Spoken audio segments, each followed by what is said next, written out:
Sharda TV Devshri Rajguru आपण मानक स्वागत करुछि। प्राचीन सांस्कृतिक एवं मनोरंजन धर्मी ओडिया पाला आमर एई दर्पण कार्यक्रम रे आज्ञा नहीं थिवा सका सरो हरि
नीला अच्छी ए कला कर ए कथा सत ना मिछ को कथा आपण कहउछन हमें बुझी पारनु देलो जहां नेलो तहा प्रभु किंबाई महादाता पुणे पताका बंधिछ देलो जहां नेलो तहा प्रभु किंबाई महा तुमे किए अरे अरुण आज्ञा इ तो हमर विश्वेश्वर बाला परिषद रो हां हां बाला अनुष्ठान आज्ञा हां एटा कोनोसी बाहर अनुष्ठान ना ना ये साउंड देबा हां सब भीतर हाय हाय कथा सारी कथा स्टडी सारी बोली मन चैतन्य संवाद माध्यम रे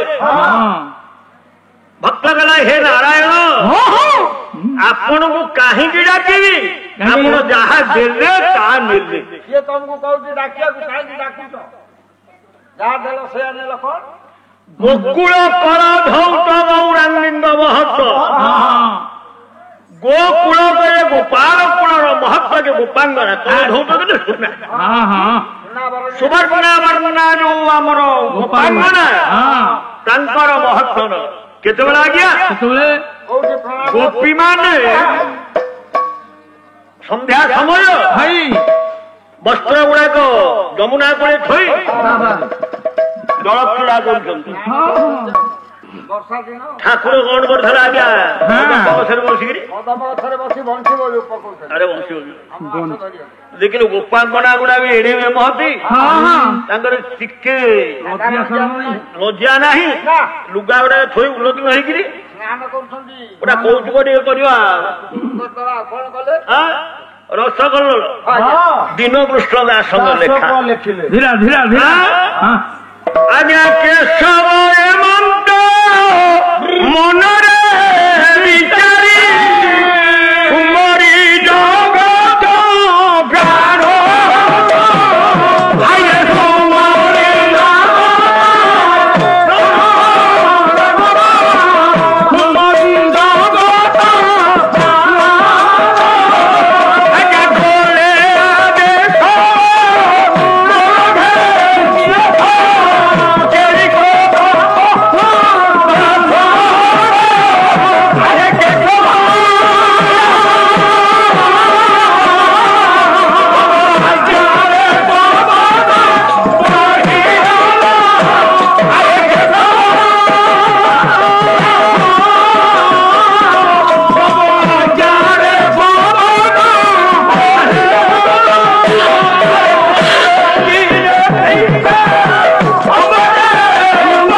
ଯାହା ହଉ ନନା ଗୋଟେ ଶିକ୍ଷା ଗୋଟେ ଦେଶୀ ଆଣିଛନ୍ତି ଆର ଜନ୍ମରେ ଷେଣ୍ଢ ଥିଲେ ଦି ଜଣ ଯାକ କେଶବ ତମ ଆଜ୍ଞାରେ ପବନ ବହିଲା ଆରେ ବହି କେହି କଣ ହେଲା ବନ୍ଧେଇଲା ମୁଣ୍ଡ ମ୍ୟୁନିସିପାଲିଟି ଆଇଲା ତ ବହିକିରି ଗୋପାଳ ନାଗୁଡା କୁଙ୍କର ଲୁଗା ଗୁଡାକ ଫେରି କଦମ୍ବ ଗଛରେ ଥୋଇଲା ଡାକୁଛନ୍ତି ହେ କୃଷ୍ଣ ହେ କୃଷ୍ଣ ଇଏ କଣ କଲୁ ଆମ ଲୁଗା 1600 ଗୋପାଳ ନାଗର ନେଲ ଜଣକୁ ଦେଲ ସେ ଜଣକ କିଏ ତମକୁ ଦେଇଥିଲେ ତୋତେ କାହିଁ ଦେଲେ ମତେ ଦେଇଥିଲେ ମୋ ବୁଢୀ ମା ବାହାଘରକୁ ଲୁଗା ଆଣିଥିଲାନି 100 ବାମୁଣ ଖାଇଲେ ନଣ୍ଡା ହେଲି ଏରେ ବାପା ବାହାଘର ଦେଖିବା ପିଲା ମୁଁ ମୋ ବୁଢୀ ମା ବାହାଘର ନିଜେ କରିଛି ବାପା ବାହାଘର ମାଇନର କଥା ନଣ୍ଡା ହେଲି 100 ବାମୁଣ ଖାଇଲି ଦ୍ରୁପଦ ରାଜ ନନ୍ଦନା ଦ୍ରୌପଦୀ ଯେବେ କୁରୁ ସଭା ତଳେ ଦୁଃଶା ବିବସନ କରୁଥିଲା ଦ୍ରୌପଦୀ ହାତ ଟେକିକିରି ଡାକିଦେଲା କେମିତି ଡାକିଲା ଆରେ ମୁହଁରେ ଡାକନ୍ତି ନା କୋଉଥିରେ ଡାକନ୍ତି ଭକ୍ତ ହୃଦରଞ୍ଜନ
ଦ୍ରୌପଦୀ କି ଦେଲ ଆପଣ କାହିଁକି ବଡ ଜଙ୍ଗଲରେ ଦାନି ବୋଲି ଗୋଟେ ପତାକା ଉଡେଇଛନ୍ତି କାହିଁକି ବାନ୍ଧିଛ ଛାଡି ଆସ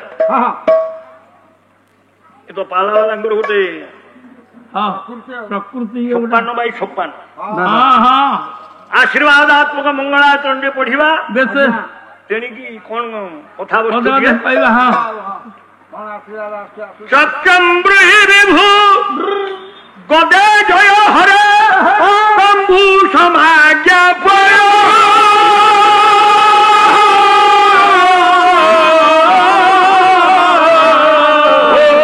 ନନ୍ଦ ଗରୀବ ବର୍ଣ୍ଣ ଗରିବ କିନ୍ତେନ ଭିନ୍ନ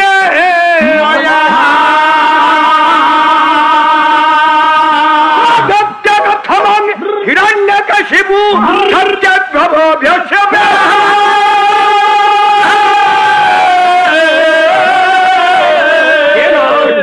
নখৈতি প্রবদত বিষ্ণুমুখ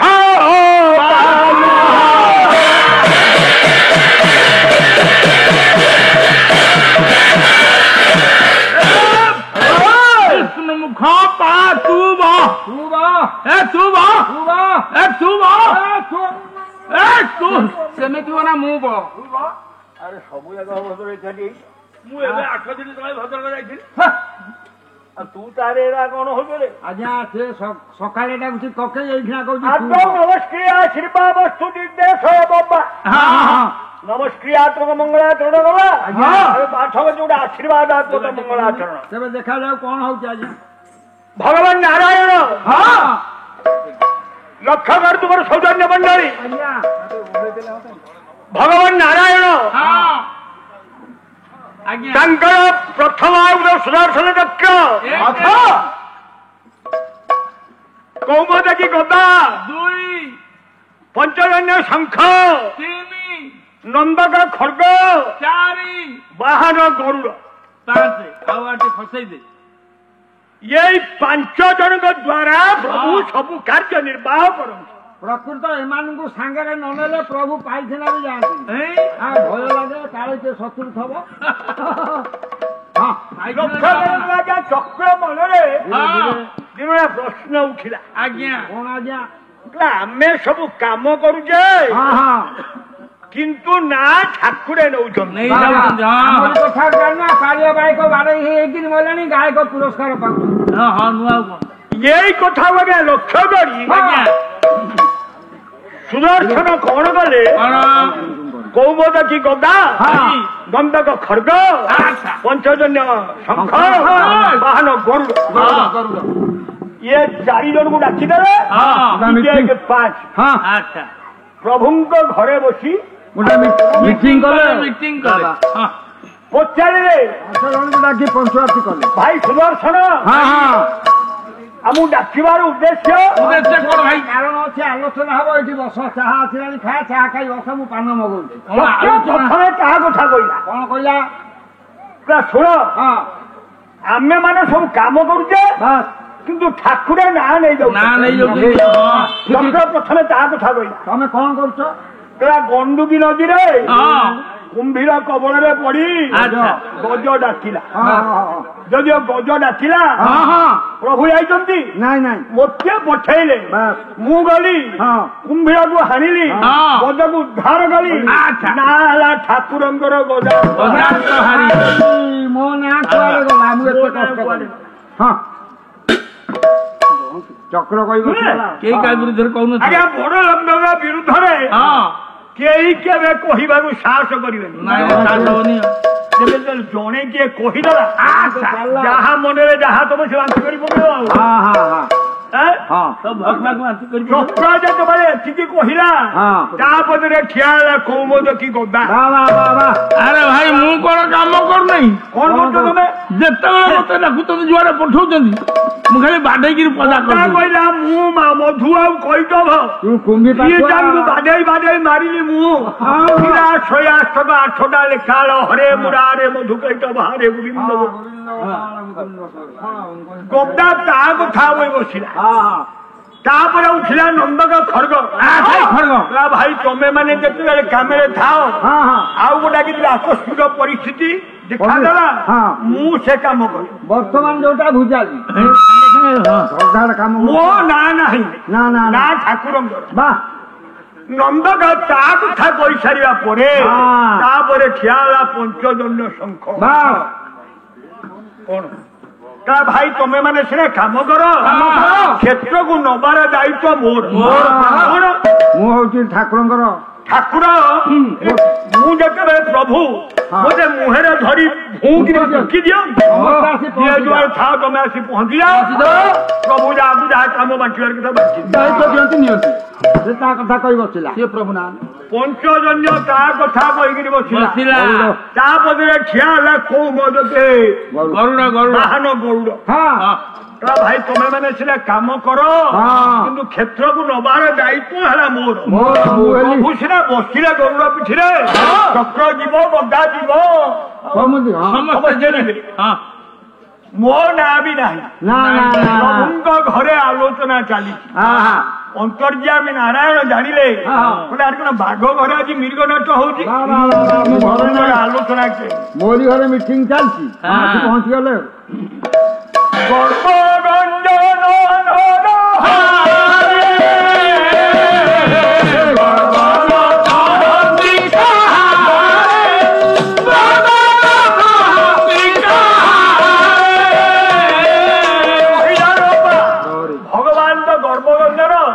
ବିଶ୍ୱରେ କାହାରି ଗର୍ବ ରଖିନାହାନ୍ତି। ଆଜି ମୋ ଘରେ ବସି ମୋ ବିରୁଦ୍ଧରେ ଆଲୋଚନା ଚାଲିଛି। ପ୍ରଭୁ ସେଇ ଆଲୋଚନା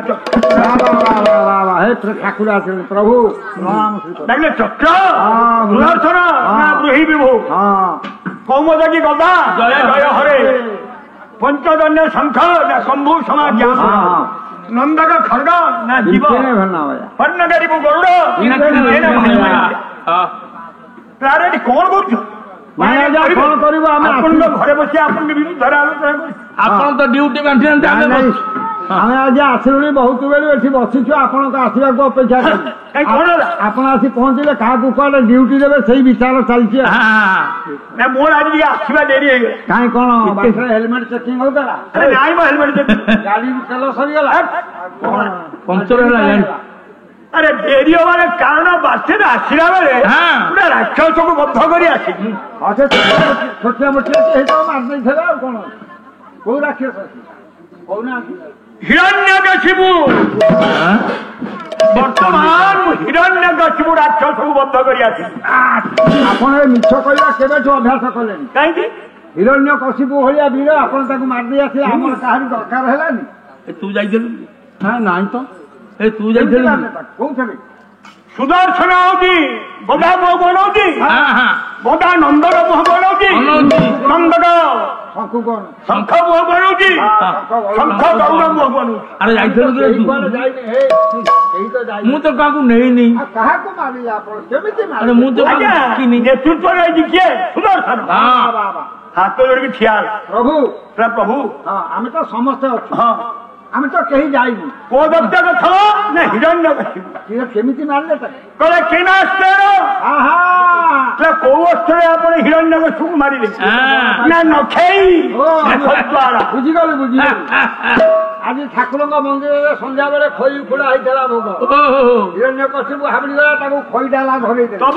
କମଳ ବରେ ନଖ ମଧୁତ